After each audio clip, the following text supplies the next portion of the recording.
Guadalajara, Jalisco, 15 de octubre de 1992. El sol se ocultaba tras las montañas de la Sierra Madre cuando Carmen Herrera terminó de ordenar las últimas vacas en el establo. El aire fresco de octubre llevaba consigo el aroma de la tierra húmeda y el maíz recién cosechado. A sus 42 años, Carmen había desarrollado una rutina inquebrantable en el Rancho San José, una propiedad de 50 hectáreas ubicada a 30 kilómetros de Guadalajara, donde ella y su esposo Miguel habían construido su vida durante los últimos 20 años. «¡Mamá!», gritó Sofía, su hija de 16 años, desde la casa principal. «¡La cena está lista!». Carmen sonrió mientras cerraba la puerta del establo. Sofía había heredado su temperamento fuerte y su dedicación al trabajo. A diferencia de muchas adolescentes de su edad, prefería ayudar en las tareas del rancho antes que salir con amigos a la ciudad. Sus hermanos, Roberto de 18 años y Javier de 15, no compartían el mismo entusiasmo por la vida rural, pero respetaban las tradiciones familiares. La casa de adobe y techo de teja roja se veía acogedora bajo la luz dorada del atardecer. Miguel había construido cada habitación con sus propias manos, expandiendo la estructura original conforme la familia crecía. El patio central estaba adornado con macetas de geranios y una fuente de cantera que él mismo había tallado. Era un hogar que reflejaba el orgullo y la perseverancia de una familia trabajadora. «Papá llegó hace un rato», informó Roberto mientras ayudaba a servir los frijoles refritos. «Se ve preocupado». Miguel Herrera, de 45 años, era un hombre de complexión robusta y manos callosas que hablaba poco, pero cuando lo hacía, sus palabras tenían peso. Esa noche, sin embargo, permanecía inusualmente silencioso mientras cortaba las tortillas que Carmen había preparado. «¿Qué pasó en el pueblo?», preguntó Carmen, notando la tensión en el rostro de su esposo. Miguel levantó la mirada y suspiró profundamente. «Don Aurelio me contó que han estado preguntando por nosotros en la cantina La Herradura. Hombres que no son de aquí, con camionetas nuevas y radios». El ambiente en la mesa cambió instantáneamente. En 1992, México atravesaba una época de gran inestabilidad social y económica. El narcotráfico había comenzado a expandirse desde los estados del norte, y las historias de familias que desaparecían o eran obligadas a abandonar sus tierras se habían vuelto cada vez más comunes. En Jalisco, el cártel de Guadalajara mantenía una presencia intimidante, especialmente en las zonas rurales donde la presencia del gobierno era limitada. «¿Qué tipo de preguntas?», insistió Carmen, aunque por el tono de su voz era evidente que ya intuía la respuesta. «Querían saber sobre nuestras tierras, cuánto ganado tenemos, si tenemos deudas». Miguel hizo una pausa, como si las siguientes palabras fueran difíciles de pronunciar. También preguntaron sobre los túneles. Sofía dejó caer el tenedor. «¿Qué túneles?». Miguel intercambió una mirada con Carmen. Durante la Revolución Mexicana, muchos ranchos en la región habían construido túneles y refugios subterráneos para proteger a las familias y esconder provisiones durante los enfrentamientos. El rancho San José había sido propiedad del abuelo de Miguel, quien había excavado un sistema de túneles que conectaba la casa principal con el granero y las caballerizas. «Túneles que construyó tu bisabuelo durante la Revolución», explicó Miguel. «Pensé que la gente los había olvidado». Carmen se levantó para servir más agua de Jamaica, pero sus manos temblaban ligeramente. «¿Crees que deberíamos ir con la policía?». La pregunta flotó en el aire como una sombra. Todos sabían que en 1992 la policía local de muchos pueblos mexicanos estaba infiltrada por el crimen organizado. Reportar actividades sospechosas podía ser más peligroso que guardar silencio. «El comandante Vázquez es primo de don Aurelio», dijo Miguel después de considerar la opción. «Pero no sé si podemos confiar en él». Javier, el más joven de los hermanos, había permanecido callado durante toda la conversación. Finalmente habló. «En la escuela, Jorge me contó que su familia tuvo que vender su rancho a unos hombres de Guadalajara. Dijeron que era mejor vender que esperar a que les quitaran todo. La realidad de la situación comenzó a asentarse en la familia. No eran los únicos que enfrentaban este tipo de presiones. Durante los últimos meses, Varios rancheros de la región habían vendido sus propiedades a precios muy por debajo del valor real de mercado. Algunos habían migrado a Estados Unidos, otros se habían mudado a la ciudad. «Esta tierra ha sido de nuestra familia por 3 generaciones», declaró Miguel con firmeza. «No vamos a permitir que nadie nos la quite». Carmen tomó la mano de su esposo. «Entonces tenemos que estar preparados para cualquier cosa». Después de la cena, mientras los hijos hacían sus tareas escolares, Miguel y Carmen salieron al patio para hablar en privado. El cielo nocturno estaba despejado y las estrellas brillaban intensamente en la ausencia de contaminación lumínica. A lo lejos se podían escuchar los sonidos típicos del campo, grillos, el mugido ocasional de alguna vaca y el viento susurrando entre los árboles de mezquite. «¿Recuerdas dónde están todas las entradas a los túneles?», preguntó Carmen. Miguel asintió. «Hay 4 accesos principales, uno en el sótano de la casa, otro en el granero, uno más en las caballerizas y el último cerca del pozo. Mi abuelo los diseñó para que fuera posible moverse por toda la propiedad sin ser visto. ¿Crees que deberíamos mostrarles a los niños? Mañana les enseñaré. Si algo pasa, necesitan saber cómo usarlos». La conversación fue interrumpida por el ladrido agresivo de Capitán, el perro pastor alemán de la familia. El animal había comenzado a correr hacia la entrada principal del rancho, claramente agitado por algo que había detectado en la distancia. Miguel se puso de pie y caminó hacia el perro. «¿Qué pasa, capitán?». A través de la oscuridad, pudo distinguir las luces de varios vehículos aproximándose por el camino de terracería. No era común que alguien visitara el rancho después de las 9 de la noche, especialmente sin previo aviso. «Carmen, entra a la casa», ordenó Miguel con voz firme. «Diles a los niños que vayan a sus cuartos». «¿Qué está pasando?», preguntó Sofía, que había salido al escuchar los ladridos. «Adentro, ahora», repitió Miguel, mientras se dirigía hacia la casa para tomar la escopeta que mantenía en el closet del dormitorio principal. Las camionetas se detuvieron frente a la casa. Eran 3 vehículos, todos con vidrios polarizados y sin placas visibles. De ellos descendieron 8 hombres vestidos con ropa oscura, algunos portando armas largas de manera ostensible. Miguel salió al patio con la escopeta en las manos, pero no apuntando directamente a los visitantes. «Buenas noches, ¿en qué les puedo ayudar?». Uno de los hombres, aparentemente el líder del grupo, se acercó. Era delgado, de aproximadamente 40 años, con bigote y una cicatriz visible en la mejilla izquierda.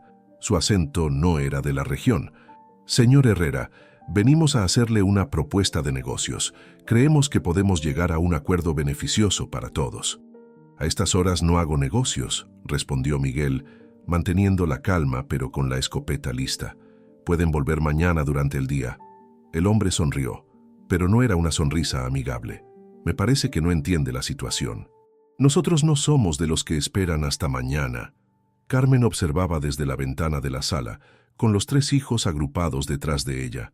Había instruido a Roberto que estuviera listo para llevar a sus hermanos al túnel del sótano si la situación empeoraba.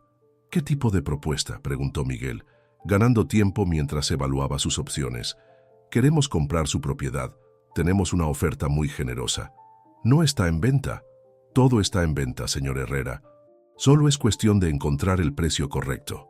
La tensión en el ambiente era palpable. Los otros hombres habían comenzado a dispersarse alrededor del patio, claramente rodeando la casa. Miguel se dio cuenta de que estaba en una situación imposible. Era 1 contra 8 y su familia estaba en peligro. «¿Cuánto?», preguntó, aunque ya había decidido que no vendería sin importar la cantidad. «500,000 pesos». La cifra era ridícula. El rancho valía al menos 10 veces esa cantidad, considerando las hectáreas, el ganado y las construcciones. Era evidente que no se trataba de una negociación real, sino de una intimidación. «Necesito tiempo para pensarlo», respondió Miguel. «Tiene hasta mañana al mediodía para decidir. Si no acepta nuestra oferta, tendremos que buscar otros métodos de persuasión». El líder hizo una seña a sus hombres y comenzaron a retirarse hacia las camionetas. Antes de subir al vehículo, se volvió hacia Miguel. «Por cierto, sabemos que tiene túneles en la propiedad. Eso no va a ser un problema para nosotros». Las camionetas se alejaron, dejando una nube de polvo y a la familia Herrera sumida en el terror. Miguel entró a la casa, donde encontró a Carmen y los niños esperándolo con expresiones de pánico. «¿Qué vamos a hacer?», preguntó Sofía. Miguel dejó la escopeta en la mesa y se sentó pesadamente. «Vamos a salir de aquí esta noche. Empaquen solo lo indispensable». «¿A dónde vamos a ir?», preguntó Roberto. «A casa de tu tía Elena en Guadalajara. Desde ahí decidiremos qué hacer». Carmen ya se había puesto en acción, sacando maletas y empacando documentos importantes. «¿Crees que nos van a seguir?». «No lo sé, pero no podemos quedarnos aquí. Conocen los túneles, lo que significa que alguien les dio información muy específica sobre nuestra propiedad». La familia trabajó en silencio durante las siguientes 2 horas, empacando ropa, documentos y algunos objetos de valor. Miguel sacó dinero que tenía guardado en una caja fuerte oculta y Carmen preparó comida para el viaje. A la 1 de la madrugada, cargaron sus pertenencias en la camioneta Ford que usaban para ir al pueblo. Miguel tomó una última mirada a la casa donde había nacido y crecido, preguntándose si alguna vez regresaría. «¿Qué va a pasar con los animales?», preguntó Javier. «Le voy a pedir a don Aurelio que venga a cuidarlos temporalmente», respondió Miguel. La familia abordó la camioneta en completo silencio. Capitán ladraba y corría alrededor del vehículo, claramente perturbado por los preparativos de partida. Miguel lo acarició una última vez antes de subir. «Cuida la casa, capitán. Vamos a regresar pronto». Mientras se alejaban del rancho, Carmen volteó para ver las siluetas de los edificios desapareciendo en la oscuridad. No podía imaginar que esa sería la última vez que vería su hogar. El viaje a Guadalajara tomó 1 hora y media por los caminos rurales. Miguel conducía constantemente revisando el espejo retrovisor, paranoia que resultaría estar justificada. A medio camino, notó las luces de un vehículo que parecía estar siguiéndolos a la distancia. «¿Crees que son ellos?», preguntó Carmen. «No lo sé. Voy a tomar una ruta diferente». Miguel giró por un camino secundario que conocía bien, pero las luces lo siguieron. Su corazón comenzó a latir más rápido cuando se dio cuenta de que definitivamente estaban siendo perseguidos. «¿Qué hacemos?», preguntó Roberto desde el asiento trasero. «Vamos a llegar a la carretera principal. Ahí hay más tráfico y estaciones de policía». Sin embargo, cuando llegaron a la intersección con la carretera federal, encontraron un retén improvisado. 2 camionetas bloqueaban el camino y varios hombres armados les hacían señas para que se detuvieran. Miguel frenó bruscamente y por un momento consideró dar marcha atrás. Pero cuando miró por el espejo retrovisor, vio que el vehículo que los había estado siguiendo se había detenido detrás de ellos, bloqueando cualquier posibilidad de escape. «Papá, tengo miedo», murmuró Sofía. «Todo va a estar bien, mija. Solo hagan lo que yo haga». Los hombres se acercaron a la camioneta. Miguel reconoció al líder del grupo que había visitado su rancho unas horas antes. «Señor Herrera, parece que decidió no esperar hasta mañana para darnos una respuesta». «Solo estamos yendo a visitar a mi hermana en la ciudad», respondió Miguel, tratando de mantener la calma. «Me parece que no es cierto. Veo que han empacado muchas cosas». Uno de los hombres abrió la puerta trasera de la camioneta y comenzó a revisar las maletas. «Ropa, documentos, dinero. Parece que se van por un tiempo largo». El líder se acercó a la ventana del conductor. «Señor Herrera, le voy a hacer una nueva oferta. Nos va a dar las escrituras de la propiedad y a cambio, su familia va a poder seguir viviendo». «¿Qué significa eso?», preguntó Carmen.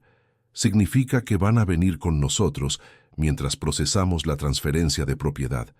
Una vez que todo esté en orden, podrán seguir con sus vidas». Miguel sabía que era mentira. Había escuchado demasiadas historias de familias que habían desaparecido después de ser obligadas a firmar documentos.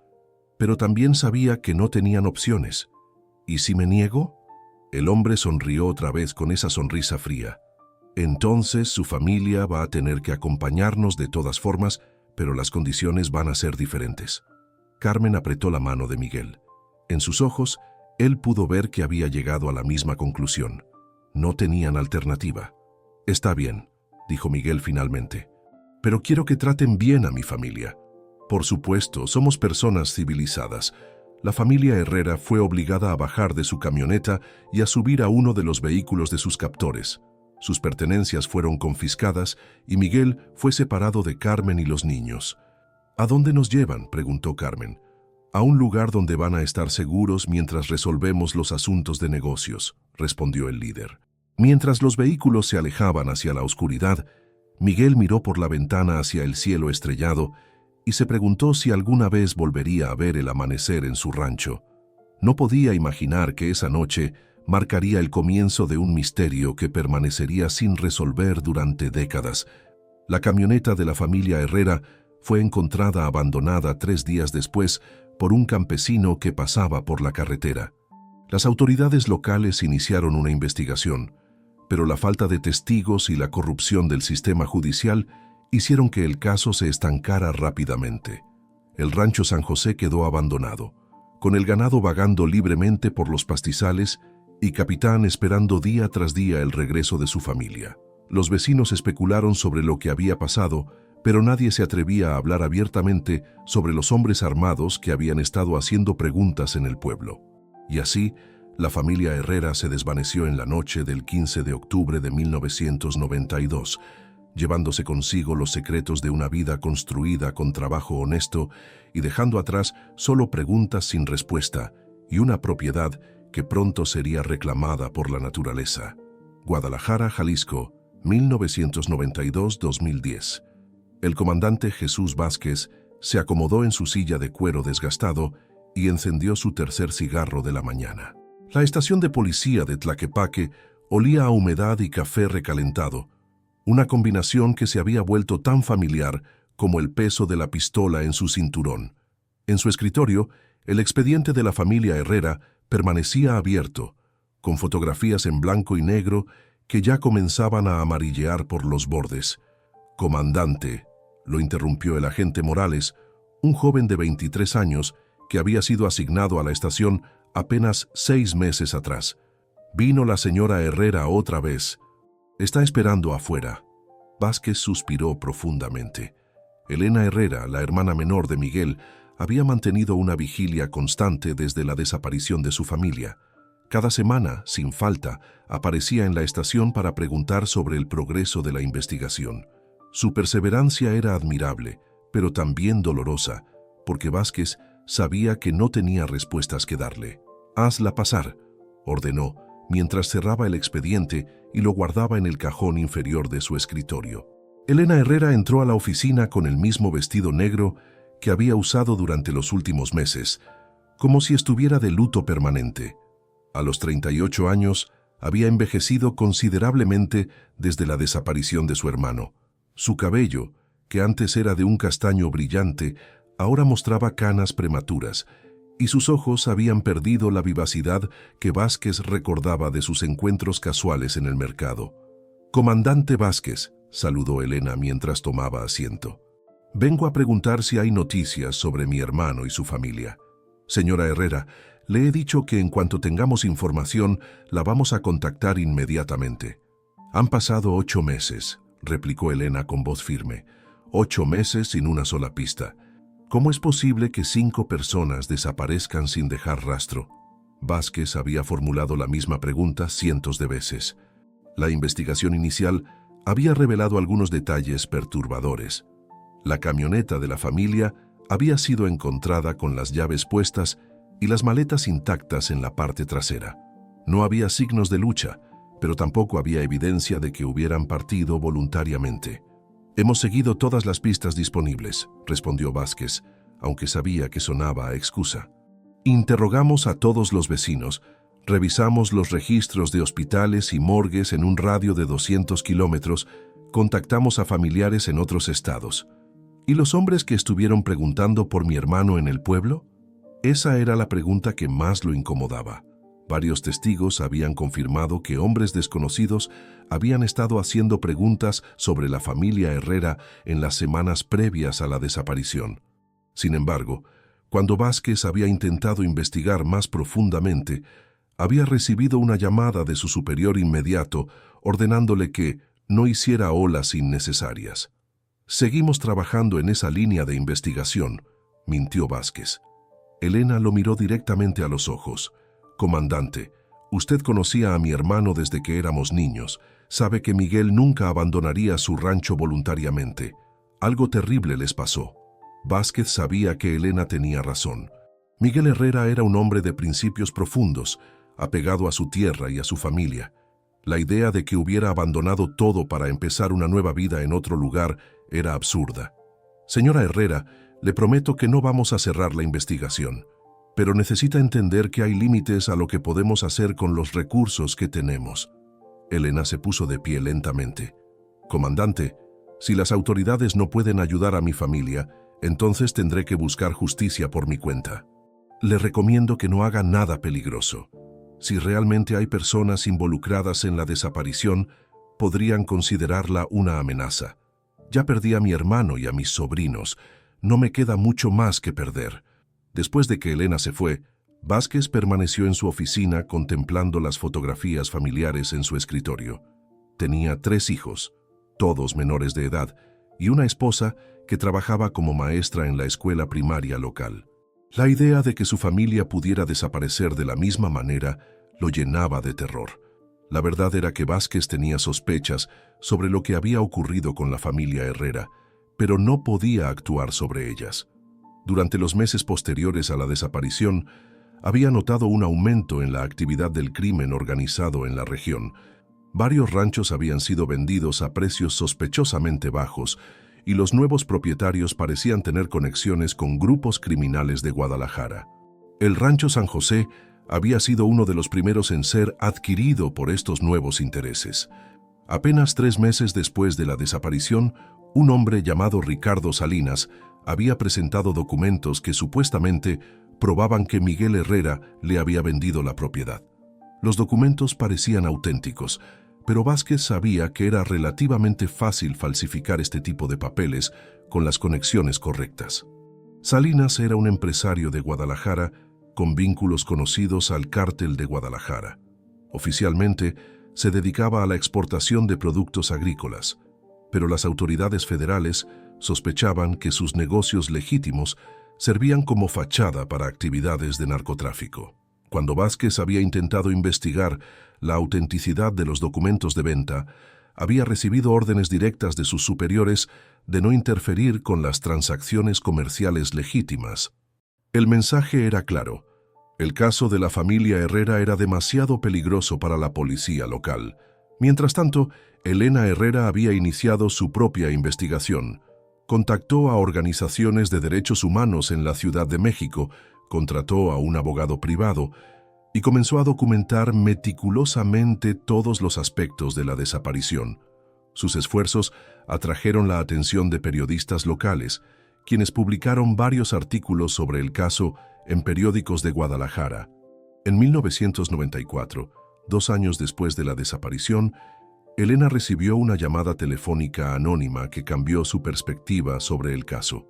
«Señora Herrera», dijo una voz masculina distorsionada, «si quiere saber qué pasó con su familia, deje de hacer preguntas públicas. Hay cosas que es mejor no saber». «¿Quién es usted?», preguntó Elena, pero la línea ya había sido cortada.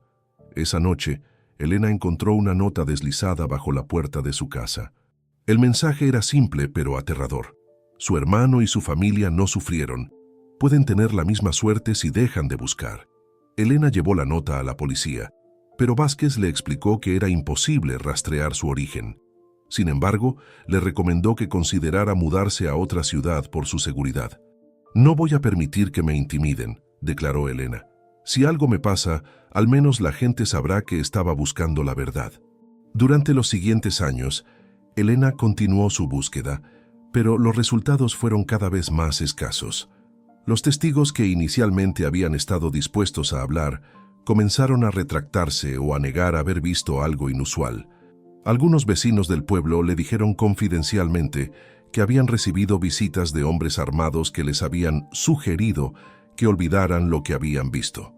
En 1996, Elena contrató a un investigador privado de la Ciudad de México, un expolicía federal llamado Alberto Mendoza.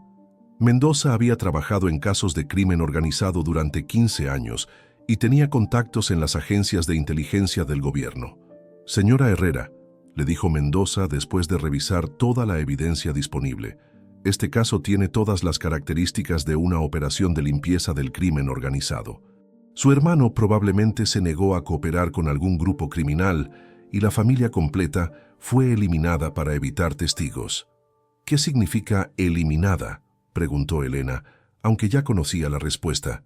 Significa que probablemente están muertos y sus cuerpos fueron dispuestos de manera que nunca sean encontrados. Elena sintió como si le hubieran quitado el aire de los pulmones. Durante 4 años, había mantenido la esperanza de que su familia estuviera siendo retenida en algún lugar, esperando ser rescatada. La posibilidad de que hubieran sido asesinados era algo que había tratado de evitar considerar. ¿Hay alguna posibilidad de que estén vivos?, preguntó. Mendoza negó con la cabeza. En mi experiencia, cuando las familias completas desaparecen en circunstancias como estas, rara vez hay sobrevivientes. Los grupos criminales no pueden permitirse mantener testigos vivos durante años. El investigador trabajó en el caso durante 6 meses, pero finalmente llegó a la misma conclusión que la policía. Sin testigos dispuestos a hablar y sin evidencia física, era imposible probar lo que había ocurrido. En 1998, Elena tomó una decisión que cambiaría su vida. Se mudó a Estados Unidos. Su hermana mayor, María, había emigrado a Los Ángeles en los años 80 y había establecido un negocio exitoso de catering. Elena vendió su casa en Guadalajara y usó el dinero para pagar los costos de inmigración. «No puedo seguir viviendo con esta incertidumbre», le explicó a Vázquez antes de partir. «Cada día que paso aquí es un recordatorio de lo que perdí». Antes de irse, Elena visitó el Rancho San José una última vez. La propiedad había sido completamente transformada. Las instalaciones agrícolas originales habían sido demolidas y reemplazadas por construcciones modernas que no tenían nada que ver con la ganadería. Había guardias armados en la entrada y toda la propiedad estaba rodeada por una cerca de alta seguridad. Elena estacionó su carro en el camino público y contempló la tierra donde su hermano había construido su vida. Las montañas en el horizonte eran las mismas, pero todo lo demás había cambiado. Era como si la familia Herrera nunca hubiera existido. Mientras Elena comenzaba una nueva vida en Los Ángeles, el caso de su familia se convirtió en una nota al pie en los archivos policiales de Jalisco. Vázquez fue promovido a una posición administrativa en Guadalajara y la investigación fue oficialmente clasificada como inactiva en 2000. El comandante que reemplazó a Vázquez, un hombre joven llamado Rodríguez, revisó brevemente el expediente cuando asumió el cargo, pero decidió no reabrirlo. Para entonces, el clima político en México había cambiado considerablemente. El Partido Revolucionario Institucional, PRI, había perdido el control absoluto que había mantenido durante décadas, y las nuevas administraciones prometían mayor transparencia y justicia. Sin embargo, los casos antiguos como el de la familia Herrera siguieron siendo relegados a favor de crímenes más recientes. En 2003, un periodista de investigación de la Ciudad de México, llamado Fernando Castillo, comenzó a trabajar en un documental sobre familias desaparecidas durante los años 90. Su investigación lo llevó al caso de los Herrera y logró contactar a Elena en Los Ángeles. «Señora Herrera», le dijo Castillo durante una entrevista telefónica, «he encontrado patrones similares en al menos 12 casos de familias que desaparecieron en Jalisco entre 1990 y 1995. Todas tenían propiedades rurales que después fueron adquiridas por empresarios con vínculos al narcotráfico». Elena sintió una mezcla de esperanza y dolor. «¿Cree que puede descubrir qué pasó con mi hermano? Voy a hacer todo lo posible, pero necesito que entienda que esto podría ser peligroso. Algunas de las personas involucradas todavía están en posiciones de poder». Castillo trabajó durante 2 años en el documental, pero nunca logró terminarlo. En 2005 fue encontrado muerto en su departamento de la Ciudad de México. La causa oficial de muerte fue un infarto, pero colegas suyos sospecharon que había sido asesinado. Todas sus notas y materiales de investigación sobre las familias desaparecidas habían sido confiscados de su departamento. Elena recibió la noticia de la muerte de Castillo a través de un correo electrónico de un colega del periodista. Señora Herrera, Fernando me pidió que la contactara si algo le pasaba. Logré salvar algunos de sus archivos antes de que llegaran las autoridades. Si quiere verlos, tendría que venir a México. Elena consideró la propuesta, pero finalmente decidió no regresar. Su nueva vida en Los Ángeles incluía un trabajo estable en una empresa de contabilidad y había comenzado a reconstruir su estabilidad emocional. Regresar a México significaría abrir heridas que habían comenzado a sanar. No puedo seguir viviendo en el pasado, le escribió al colega de Castillo.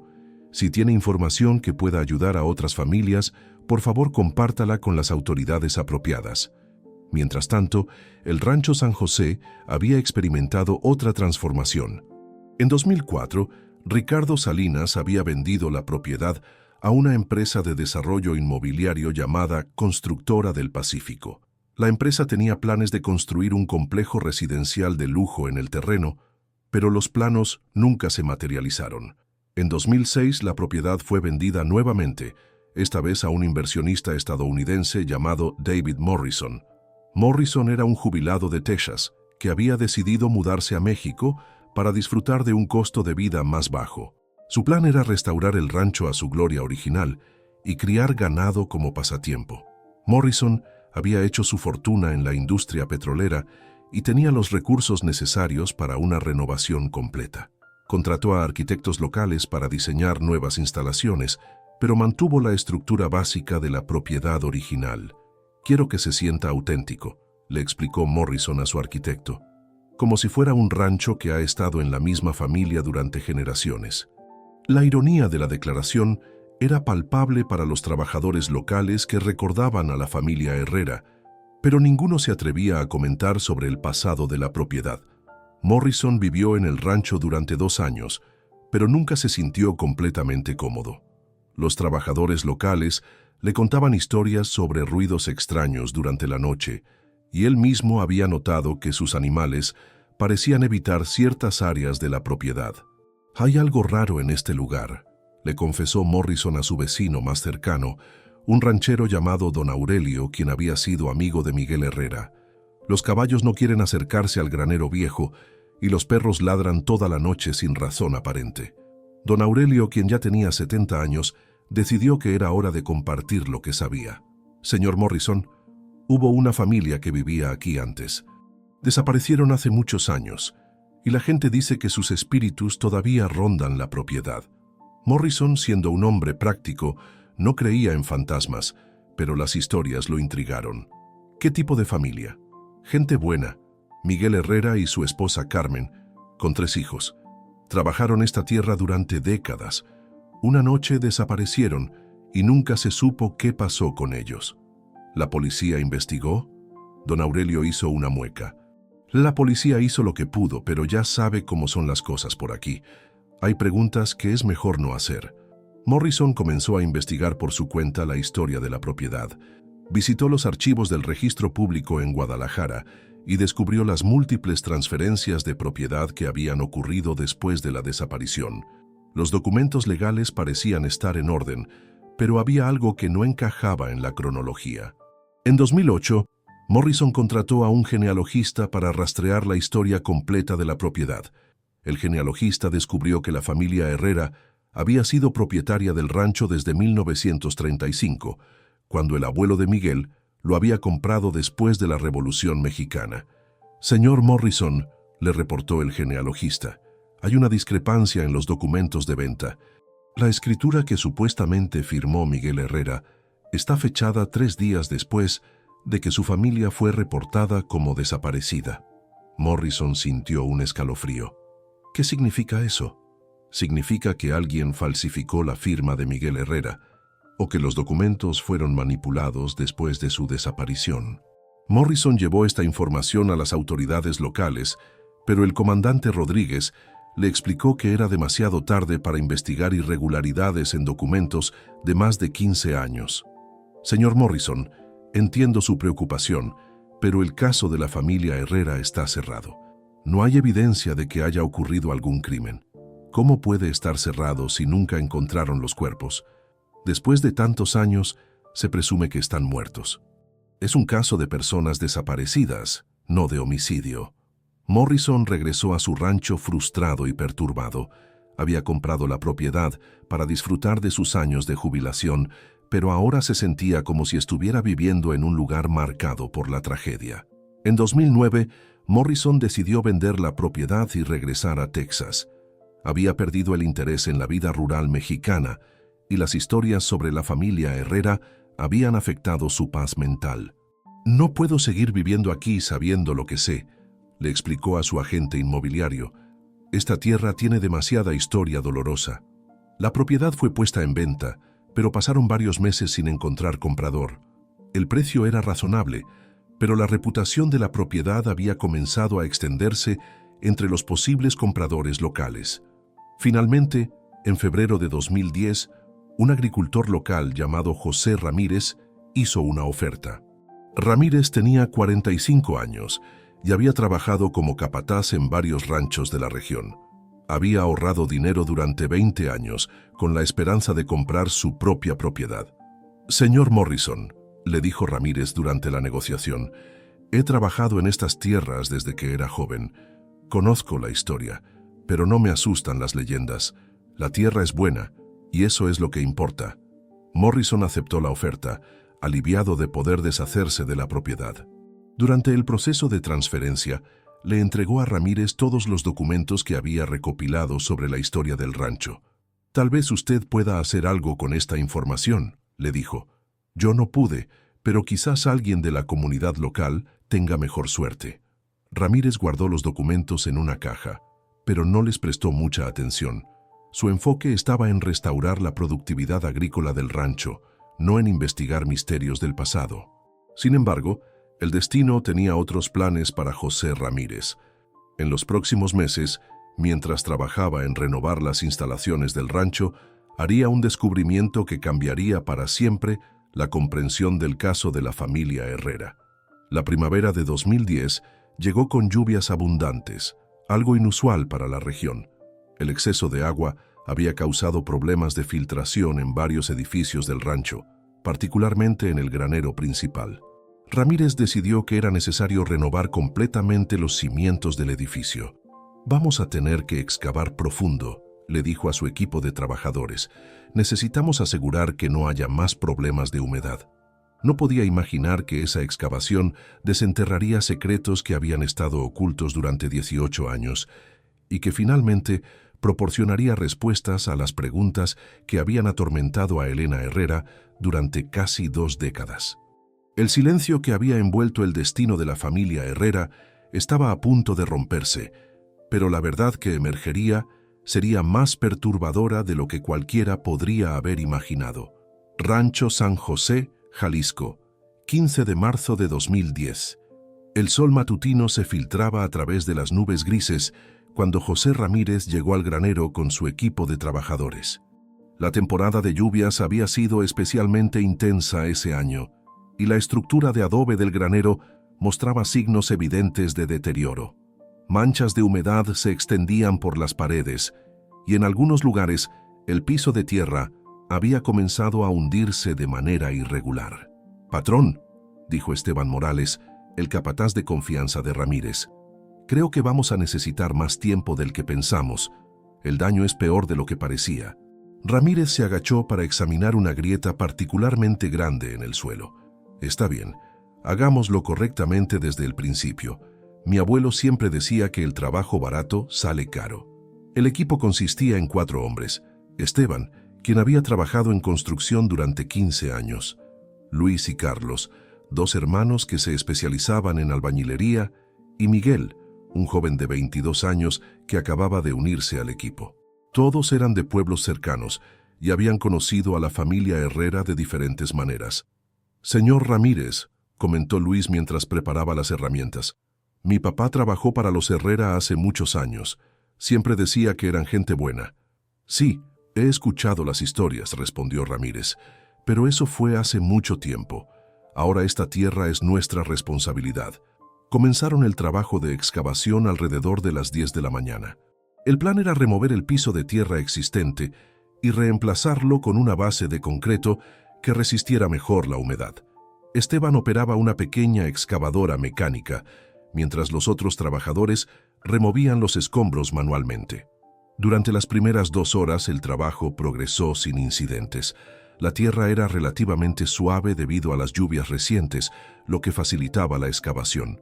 Sin embargo, a medida que profundizaban, comenzaron a encontrar elementos inusuales. «¿Qué es esto?», preguntó Carlos levantando un pedazo de metal oxidado. Esteban detuvo la excavadora y se acercó a examinar el objeto. «Parece parte de una bisagra, probablemente de alguna puerta vieja». «¿Por qué habría una puerta enterrada en el suelo del granero?», preguntó Miguel. «Tal vez los antiguos propietarios enterraron cosas cuando se fueron», sugirió Luis. «La gente hace cosas raras cuando está desesperada». Continuaron excavando, pero los hallazgos extraños se multiplicaron. Encontraron pedazos de madera que parecían ser restos de muebles, fragmentos de cerámica y lo que parecía ser parte de una escalera de metal. «Señor Ramírez», llamó Esteban, «creo que debería ver esto». Ramírez se acercó al área donde Esteban había estado trabajando. La excavadora había removido una sección de tierra que revelaba lo que claramente era una estructura artificial. Se podían ver líneas rectas de concreto que formaban lo que parecía ser el techo de una construcción subterránea. «¿Qué creen que sea?», preguntó Ramírez. «Podría ser un sótano», sugirió Carlos, «o tal vez un pozo séptico viejo». «Las líneas son demasiado regulares para ser un pozo séptico», observó Esteban. «Esto fue construido con un propósito específico». Ramírez se quedó pensativo. Recordó las historias que don Aurelio le había contado sobre los túneles que supuestamente existían en la propiedad. Durante la Revolución Mexicana, muchos ranchos habían construido refugios subterráneos para protegerse de los combates. «Podría ser uno de los túneles de la Revolución», dijo. «Don Aurelio mencionó que había construcciones subterráneas en esta propiedad. ¿Deberíamos seguir excavando?», preguntó Luis. Ramírez consideró las opciones. Su instinto le decía que era mejor reportar el descubrimiento a las autoridades antes de continuar, pero su curiosidad era más fuerte. Además, si realmente había un túnel, podría ser una estructura histórica interesante que aumentaría el valor de la propiedad. «Vamos a continuar con cuidado», decidió. «Pero si encontramos algo peligroso o sospechoso, paramos inmediatamente». El equipo trabajó durante la siguiente hora removiendo tierra y escombros de la superficie de la estructura subterránea. Gradualmente, comenzaron a definir las dimensiones de lo que claramente era un búnker o refugio construido deliberadamente. «Miren», dijo Miguel, «aquí hay algo que parece ser una entrada». Efectivamente habían descubierto lo que parecía ser una puerta de metal pesada, parcialmente enterrada pero aún visible. La puerta estaba oxidada y cubierta de tierra, pero se podían distinguir las bisagras y lo que parecía ser una manija. «¿Creen que podamos abrirla?», preguntó Carlos. «Vamos a intentarlo», respondió Esteban. «Pero primero necesitamos limpiar mejor el área». Pasaron la siguiente hora removiendo tierra y escombros alrededor de la puerta. El trabajo era laborioso, pero gradualmente lograron exponer la entrada completa. La puerta era de acero pesado, aproximadamente de 2 metros de altura y 1,5 metros de ancho. Tenía un sistema de cierre que parecía haber sido diseñado para ser operado desde el interior. «Esta puerta fue construida para mantener a la gente afuera», observó Esteban, «o para mantener a alguien adentro». La observación creó un silencio incómodo entre los trabajadores. Ramírez sintió un escalofrío que no tenía nada que ver con el clima. «Vamos a abrirla», decidió finalmente. Pero todos juntos y con cuidado. Utilizaron barras de hierro para hacer palanca en la puerta. El metal protestó con un gemido agudo, pero finalmente cedió.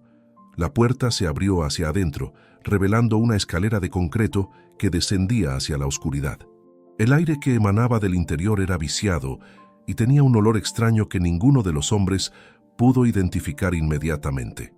Miguel sacó su teléfono celular y activó la linterna para iluminar el interior. «¿Qué ven?», preguntó Ramírez. «Escalones», respondió Miguel. «Bajan como 3 metros y después parece que hay un espacio más grande». «¿Alguien tiene una linterna de verdad?», preguntó Esteban. Carlos fue a buscar una linterna potente de su camioneta. Cuando regresó, se asomó al interior del búnker y iluminó el espacio subterráneo. «¡Dios mío!», exclamó, retrocediendo inmediatamente. ¿Qué pasa?, preguntó Ramírez. Hay cosas ahí abajo, muebles, objetos personales. Parece como si alguien hubiera estado viviendo ahí. Ramírez tomó la linterna y se asomó al interior. Efectivamente, el búnker parecía haber sido acondicionado como una especie de refugio. Había camas, una mesa, sillas y lo que parecían ser provisiones almacenadas. «Vamos a bajar», decidió Ramírez. «Pero solo yo y Esteban, los demás quédense aquí arriba». Ramírez y Esteban descendieron cuidadosamente por la escalera de concreto. El búnker era más grande de lo que habían esperado, con un techo de aproximadamente 2,5 metros de altura y un área total de unos 20 metros cuadrados. La linterna reveló una escena que los dejó sin palabras. El búnker había sido claramente habitado. Había 4 camas improvisadas con colchones y mantas, una mesa con sillas y estanterías llenas de latas de comida y botellas de agua. En un rincón había una especie de baño improvisado con un balde y papel higiénico. «Alguien estuvo viviendo aquí», murmuró Esteban. «¿Pero por cuánto tiempo?». Ramírez iluminó las paredes y notó que había marcas de tallado en el concreto. Se acercó para examinarlas más de cerca y sintió que el corazón se le aceleraba. «¡Que Esteban, ven acá!», llamó con voz temblorosa. En la pared alguien había grabado nombres y fechas. Miguel Herrera, Octe 1992. Carmen Herrera, Octe 1992. Roberto Herrera, Octe 1992. Sofía Herrera, Octe 1992. Javier Herrera, Octe 1992. Debajo de los nombres había más inscripciones. Día 1. Nos trajeron aquí después de sacarnos de la carretera. Día 3. Nos dieron comida y agua. Dijeron que solo querían las escrituras. Día 7. Miguel firmó los papeles. Esperamos que nos dejen ir. Día 15. Todavía aquí. Los niños están asustados. «¡Dios santo!», exclamó Esteban. «Es la familia Herrera. Estuvieron aquí». Ramírez continuó leyendo las inscripciones con creciente horror. Día 20. Miguel dice que algo no está bien. Los hombres están nerviosos. Día 25. Trajeron a un hombre nuevo. Habló con Miguel en privado. Día 30. Miguel dice que debemos prepararnos para lo peor. Las inscripciones se volvían más esporádicas después de eso, pero las fechas continuaban. Nov 1992. Llevaron a Miguel. No ha regresado. Nov 1992. Carmen está muy mal. Los niños lloran. Nov 1992. Nos dijeron que Miguel tuvo un accidente. No les creemos. La última inscripción era la más perturbadora. Dick 1992. Nos van a trasladar. Carmen escribió una carta para Elena. Está escondida en el colchón. Ramírez se dirigió inmediatamente a los colchones y comenzó a revisarlos. En el segundo colchón, encontró una abertura donde alguien había ocultado varios objetos. Sacó cuidadosamente una carta doblada, algunas fotografías familiares y lo que parecía ser un diario. «Tenemos que llamar a la policía», dijo Esteban con voz temblorosa. «Sí», acordó Ramírez, «pero primero vamos a leer la carta». Con manos temblorosas, Ramírez desdobló la carta. Estaba escrita en la letra cuidadosa de una mujer, claramente bajo condiciones de estrés extremo. «Elena, si estás leyendo esto, significa que encontraron nuestro refugio. Hemos estado aquí durante 2 meses. Los hombres que nos trajeron dijeron que solo querían que Miguel firmara los papeles de la propiedad, pero ahora sabemos que nunca tuvieron intención de dejarnos ir. Miguel desapareció hace una semana. Nos dijeron que tuvo un accidente, pero sabemos que lo mataron. Ahora dicen que nos van a llevar a otro lugar. Tengo miedo de lo que eso significa. Elena, quiero que sepas que siempre pensé en ti durante estos días terribles. Cuida de ti misma y no trates de vengarte. Estos hombres son peligrosos. Los niños han sido valientes, pero están asustados. Roberto trata de cuidar a Sofía y Javier, pero él mismo es apenas un niño. Si algo nos pasa, quiero que sepas que no sufrimos más de lo necesario. Tratamos de mantener la esperanza hasta el final. Te amo, hermana Carmen P.D. El líder se llama Salinas. Tiene una cicatriz en la cara y conduce una camioneta azul. El otro hombre importante se llama Moreno. Hablan de un patrón en Guadalajara. Ramírez y Esteban permanecieron en silencio durante varios minutos, procesando la magnitud del descubrimiento. Habían encontrado evidencia de que la familia Herrera había sido secuestrada y mantenida prisionera en el búnker durante meses antes de ser asesinada. «Tenemos que salir de aquí», dijo Esteban finalmente. «Esto es una escena de crimen». Subieron rápidamente las escaleras, donde los otros trabajadores los esperaban con ansiedad. «¿Qué encontraron?», preguntó Carlos. «Evidencia de que la familia Herrera estuvo prisionera ahí abajo», respondió Ramírez. «Vamos a llamar a la policía inmediatamente». «Señor Ramírez», dijo Luis con voz preocupada, «si la gente que hizo esto todavía está por aquí, podríamos estar en peligro». La observación hizo que todos miraran nerviosamente a su alrededor. Era cierto que habían descubierto evidencia de crímenes graves y no sabían si las personas responsables seguían en la región. «Vamos a llamar a la policía desde el pueblo», decidió Ramírez. «No es seguro quedarnos aquí». Cerraron la puerta del búnker y cubrieron la entrada con una lona. Ramírez guardó la carta y las fotografías en una bolsa de plástico, decidido a entregarlas a las autoridades. Mientras conducían hacia el pueblo, Ramírez no podía dejar de pensar en Elena Herrera. Había pasado 18 años sin saber qué había pasado con su familia, y ahora finalmente tenían respuestas. Pero las respuestas eran más terribles de lo que cualquiera podría haber imaginado. «Esteban», dijo mientras conducía, «creo que acabamos de cambiar la historia de este lugar para siempre». «Sí, patrón, pero también le dimos a una familia la oportunidad de enterrar a sus muertos. No sabían que su descubrimiento desencadenaría una investigación que revelaría una red de corrupción y crimen que se extendía hasta los niveles más altos del gobierno local y que finalmente traería justicia para la familia Herrera después de casi 2 décadas de silencio. El búnker había guardado sus secretos durante 18 años, pero ahora la verdad había salido a la luz. La pregunta que quedaba era si las autoridades tendrían el valor de actuar sobre la evidencia que habían encontrado. Guadalajara, Jalisco, marzo 2010, presente. El comandante Rodríguez se sirvió su cuarto café del día mientras revisaba el informe que había llegado a su escritorio esa mañana. Después de 8 años dirigiendo la estación de policía de Tlaquepaque, había visto todo tipo de casos, pero la llamada que había recibido de José Ramírez lo había perturbado profundamente. «Agente Morales», llamó, «necesito que me acompañe al rancho San José. Tenemos un posible descubrimiento relacionado con el caso Herrera». El agente Morales, ahora un veterano de 15 años después de haber comenzado como novato durante la desaparición original, sintió un escalofrío. ¿El caso que investigó el comandante Vázquez? El mismo. Aparentemente encontraron evidencia de que la familia estuvo prisionera en la propiedad. El equipo de investigación llegó al rancho a las 2 de la tarde. Además de Rodríguez y Morales, el grupo incluía a un fotógrafo forense, un especialista en evidencia y un agente de la Policía Federal que había sido enviado desde Guadalajara cuando las autoridades locales reportaron el descubrimiento. José Ramírez los esperaba en la entrada del rancho, visiblemente nervioso. «Comandante, no hemos tocado nada desde que encontramos el búnker. Todo está exactamente como lo dejamos». «Hizo bien», respondió Rodríguez. «Ahora necesito que me enseñe exactamente lo que encontraron».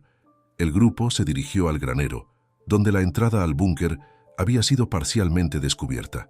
Rodríguez observó la puerta de metal con creciente asombro. En sus 8 años como comandante, nunca había visto una construcción subterránea tan elaborada. «¿Cuándo creen que fue construido esto?», preguntó al especialista en evidencia.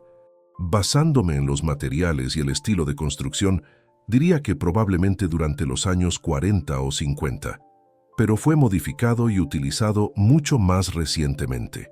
Rodríguez fue el primero en descender al búnker, seguido por el fotógrafo forense. Lo que vio lo dejó sin palabras. Las inscripciones en la pared contaban la historia de la familia Herrera de manera más detallada de lo que cualquier investigación policial había logrado. «Fotografíe todo», ordenó al fotógrafo. «Cada inscripción, cada objeto, cada detalle».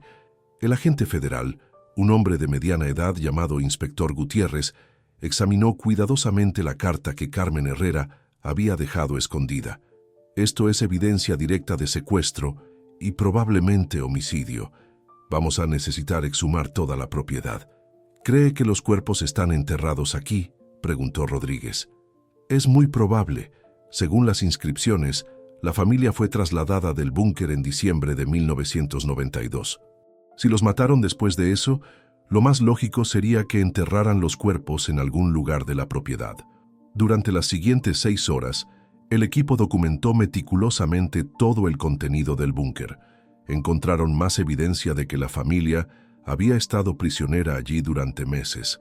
Ropa de los niños, medicamentos e incluso algunos dibujos que habían hecho Sofía y Javier para pasar el tiempo. «Miren esto», dijo el especialista en evidencia, señalando una esquina del búnker. «Hay marcas de rasguños en la pared, como si alguien hubiera tratado de excavar». Rodríguez se acercó a examinar las marcas. ¿Cree que trataron de escapar? Es posible, pero estas paredes son de concreto reforzado. Habrían necesitado herramientas apropiadas para hacer cualquier progreso. El inspector Gutiérrez había estado examinando el diario que Carmen había escondido junto con la carta. «Comandante, necesita leer esto. Hay información específica sobre las personas que lo secuestraron». Rodríguez tomó el diario y comenzó a leer. Carmen había documentado cuidadosamente los nombres, descripciones físicas y conversaciones que había escuchado durante su cautiverio. La información era extraordinariamente detallada. «Según esto», dijo Rodríguez, «el operativo fue dirigido por alguien llamado Ricardo Salinas, quien después compró la propiedad, pero había otros involucrados, incluyendo funcionarios del gobierno local». «¿Qué funcionarios?», preguntó Gutiérrez. «Dice que escuchó a Salinas hablando por teléfono con alguien llamado el comandante. Aparentemente, esta persona les daba información sobre las investigaciones policiales. La implicación era clara. Había corrupción policial involucrada en el caso». Gutiérrez intercambió una mirada significativa con Rodríguez.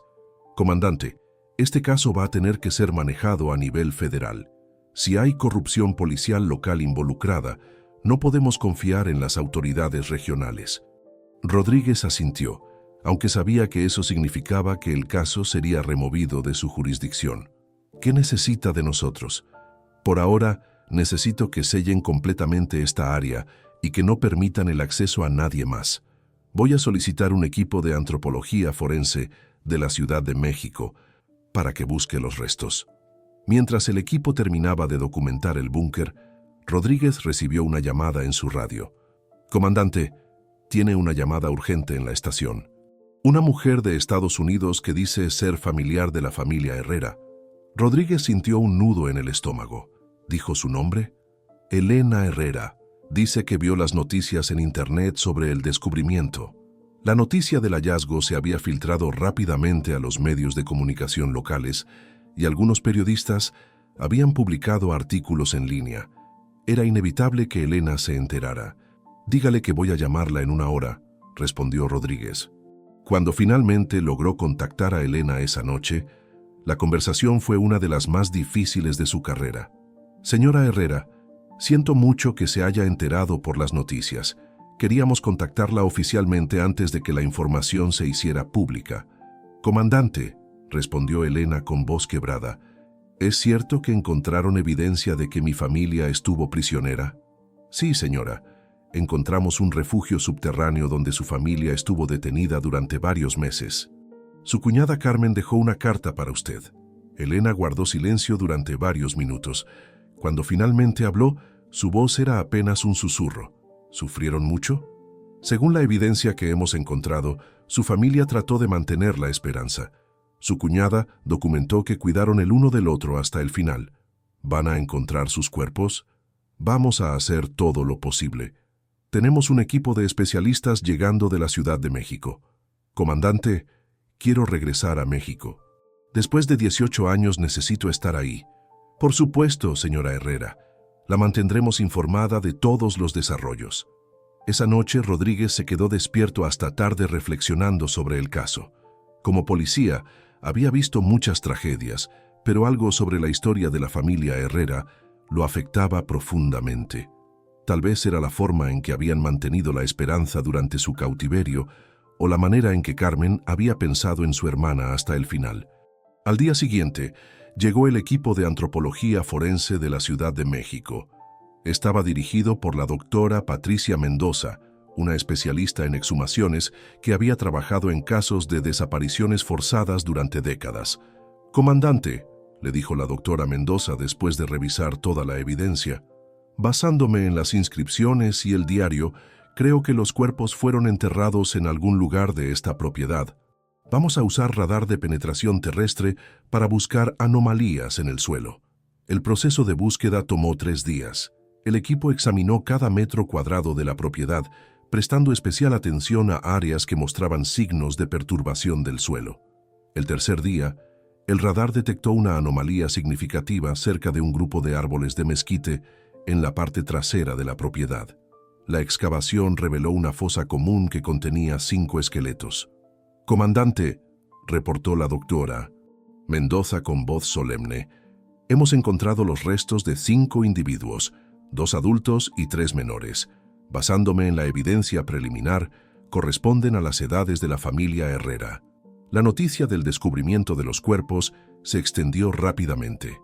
Elena Herrera llegó a Guadalajara 2 días después, acompañada por su hermana María y su sobrino, el hijo de María, que había nacido en Estados Unidos. El reencuentro entre Elena y los restos de su familia fue desgarrador. Después de 18 años de incertidumbre, finalmente podía llorar por sus muertos. «Al menos ahora puedo enterrarlos correctamente», le dijo a Rodríguez. «Al menos ahora tienen paz». Mientras tanto, el inspector Gutiérrez había comenzado a investigar a las personas mencionadas en el diario de Carmen. Ricardo Salinas había muerto en 2003, en lo que oficialmente fue reportado como un accidente automovilístico, pero los registros mostraban que había estado bajo investigación federal por lavado de dinero. «El problema», le explicó Gutiérrez a Elena durante una reunión, «es que la mayoría de las personas directamente involucradas en el secuestro están muertas o han desaparecido, pero vamos a investigar a todos los que pudieran haber estado conectados». La investigación reveló una red de corrupción que se extendía mucho más allá del caso de la familia Herrera. Durante los años 90, varios funcionarios del gobierno local habían estado facilitando la adquisición ilegal de propiedades rurales para grupos criminales. «Su familia no fue la única», le explicó Gutiérrez a Elena. «Hemos identificado al menos otros 8 casos similares en la región durante esos años. Sin embargo, la búsqueda de justicia fue complicada por el paso del tiempo. Muchos de los perpetradores habían muerto y otros habían desaparecido. El comandante de policía que supuestamente había estado proporcionando información a los criminales había sido asesinado en 1995 en lo que parecía ser un ajuste de cuentas». «¿Entonces nadie va a pagar por lo que le hicieron a mi familia?», preguntó Elena. «Estamos investigando a todas las personas que todavía están vivas y que pudieran haber estado involucradas», respondió Gutiérrez. «Pero tengo que ser honesto con usted. Después de tanto tiempo va a ser difícil construir casos criminales sólidos». Elena se sintió frustrada, pero también experimentó una sensación de cierre que no había tenido en décadas. Al menos la verdad salió a la luz. Al menos la gente sabrá lo que realmente pasó. El caso atrajo atención nacional cuando un periodista de investigación de la Ciudad de México escribió una serie de artículos sobre la familia Herrera y otros casos similares. Los artículos expusieron la corrupción sistemática que había permitido que grupos criminales despojaran a familias rurales de sus propiedades durante los años 90.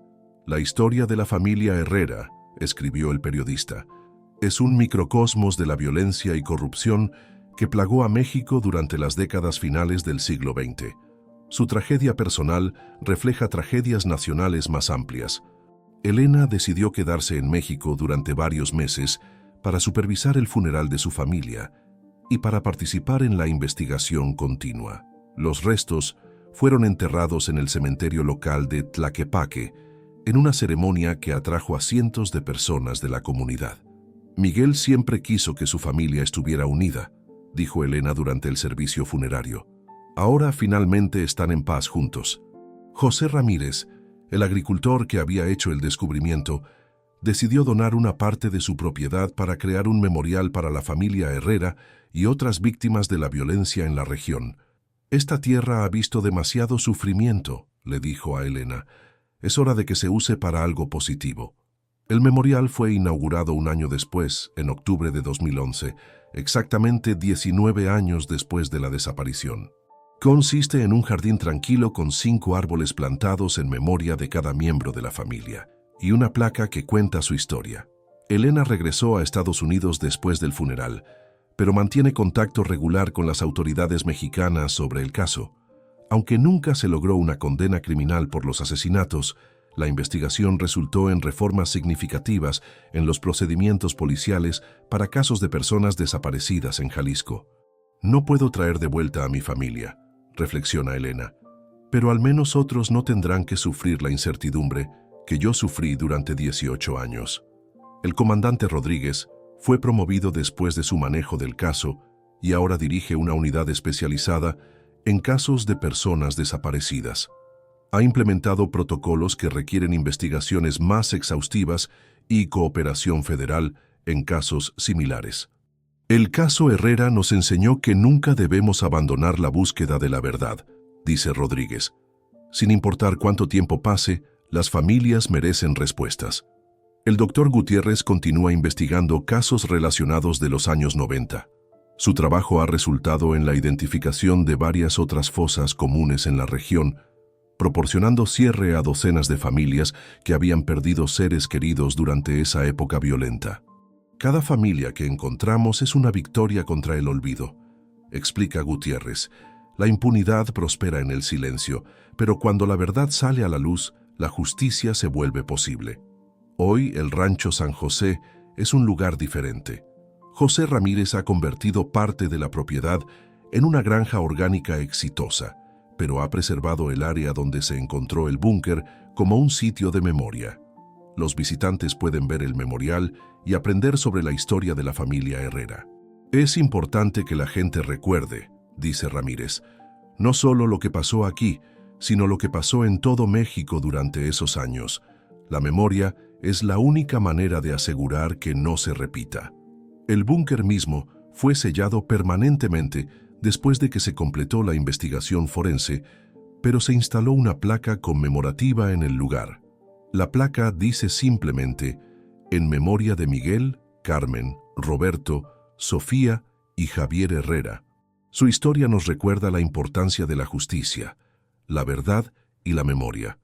Elena visita el memorial cada año en el aniversario de la desaparición de su familia. Aunque el dolor nunca desaparece completamente, ha encontrado una forma de paz en saber que su familia finalmente descansa en su tierra natal. Pasé 18 años preguntándome qué había pasado, reflexiona Elena durante su visita más reciente.